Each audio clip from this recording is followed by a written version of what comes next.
तशी तर कढी आमच्या घरातला आवडीचा पदार्थ आहेच, पण कढी गोळे म्हणजे विदर्भाचा सर्वात फेमस असा पदार्थ आहे. आमच्या विदर्भामध्ये हिवाळ्याला तुरीच्या शेंगा येतात, तर त्याच्या हिरव्या दाण्याचे पण कढी गोळे बनवले जातात. ते पण खूप छान लागते. इतर वेळी चण्याच्या किंवा तुरीच्या डाळीचे वेगवेगळे पण बनवतात. इथे मी दोन्ही डाळींचे मिक्स बनवत आहे. त्यासाठी मी पाऊण वाटी तुरीची डाळ घेतली आहे आणि पाव वाटी चणा डाळ घेतली आहे. 2 पाण्याने त्याला स्वच्छ धुवून घेतलं. धुतलेली डाळ रात्रभर पाण्यात भिजत ठेवली. डाळ चांगली मुरलेली आहे.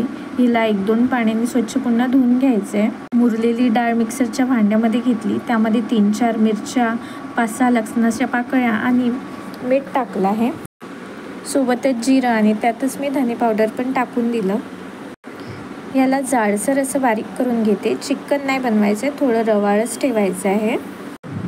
जास्त बारीक केलं की गोळे चिकट असे लागतात. थोडं रवाळ ठेवलं की गोळे छान लागते. हे सर्व मी एकत्र मिक्स करून घेतलं. मिक्स करून मी याचे छोटे छोटे बॉल्स बनवून घेतले, म्हणजे गोळे बनवून घेतले. बघा, माझी 1 वाटीची पूर्ण डाळ होती, म्हणजे पाऊण वाटी तूर डाळ आणि पाव वाटी चणा डाळ, तर माझे त्याचे 6 छोटे छोटे असे गोळे झाले. इकडे मी आता कढीची तयारी करते. अर्धा लिटर ताक घेतलं आहे. ह्यामध्ये मी 1 चमचा बेसन टाकलं. ह्याला चांगलं मिक्स करून घेते. तेल गरम केलं कढईमध्ये, त्यामध्ये मोहरी, जिरं घातलं आहे. सोबतच कढीपत्ता, अद्रक लसूणची पेस्ट आणि माझ्याकडे लाल मिरचीचा ठेचा होता, तर मी तोच टाकला. हे चांगलं मिक्स करून घेतलं. त्यात अर्धा चमचा हळद टाकली आणि बेसन मिक्स केलेलं जे ताक होतं ते मी यामध्ये टाकून दिलं. कढीला चांगली उकळी येऊ दिली. मग चवीनुसार मीठ टाकलं. मोठा गॅस ठेवूनच यामध्ये एक गोळा सोडून दिला. गोळे वर तरंगेपर्यंत शिजू दिले.